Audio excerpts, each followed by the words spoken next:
Hi, I'm Sal Salafia, Certified Avian Specialist and founder of Exotic Pet Birds INC. In addition to running Exotic Pet Birds INC, I also serve as the Northeastern Regional Legislative Delegate for the American Federation of Aviculture.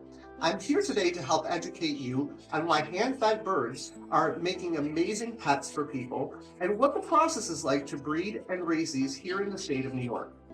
I want to explain to you how different breeding a bird is from any other pet that you can breed. The term hand-fed actually encompasses far more than hand feeding over solid food to a bird. The reason hand-fed birds are so highly sought by your constituents is that these birds are invested in with hundreds of hours from human interaction and love. Baby birds are delicate creatures. In order for a fragile infant to make it from 4 weeks of age to grow into a healthy adult, physically and mentally involves rigorous daily practice that agriculturists all do. Birds bred for the pet industry do not breed like other animals. They also do not breed as often as other species of animals. Birds also will not breed if not content with their environment.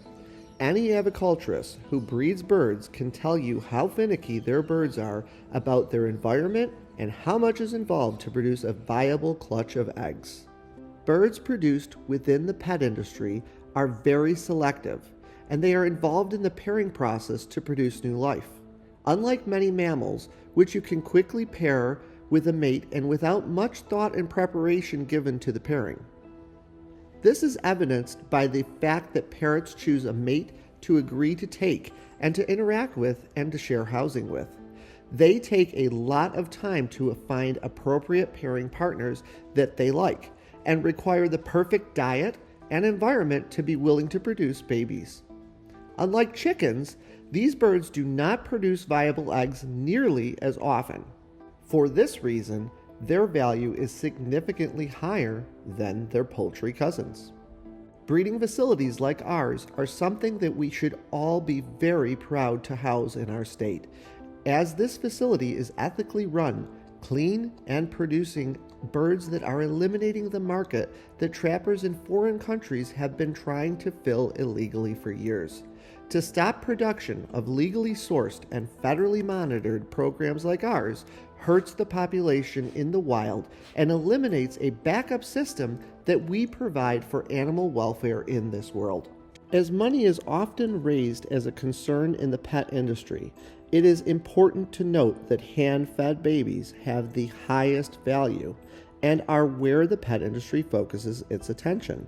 However, to produce hand-fed babies involves hundreds of hours of skilled, specialized support that nurtures a human-animal bond that is passed on to the new family that will end up with that pet. In order for a baby bird to be hand-raised and become human-supported and developed enough to be considered a hand-raised baby means that literally hundreds of hours of breeders' attention was given to that particular bird. Unlike mammals, birds do not drink the milk of their mother. To achieve well-socialized and healthy birds involves specialized training that has been passed down generationally from breeder to breeder. Through selective breeding, we are able to create amazing birds that don't even exist in the wild. This 5th generation green cheek that was born here in our facility is a bird that we developed with the turquoise mutation by selecting the parents that would carry that gene over. In addition to carrying different color mutations, each generation of bird we have found gets friendlier and friendlier as their parents have been domesticated within our system. There are organizations like the American Federation of Aviculture and OPA, which encourage and support aviculturists to grow, learn, and innovate new ways to support animals in our care. These organizations have been around for decades and have regular training and educational conferences where we can learn from our peers and avian veterinarians who are also members. I myself have taken courses at the AFA and courses through PAN, Pet Advocacy Network, and have passed the Certified Avian Specialist course written by countrywide renowned avian veterinarian. These courses all focus on biology and avian science to help make better aviculturists.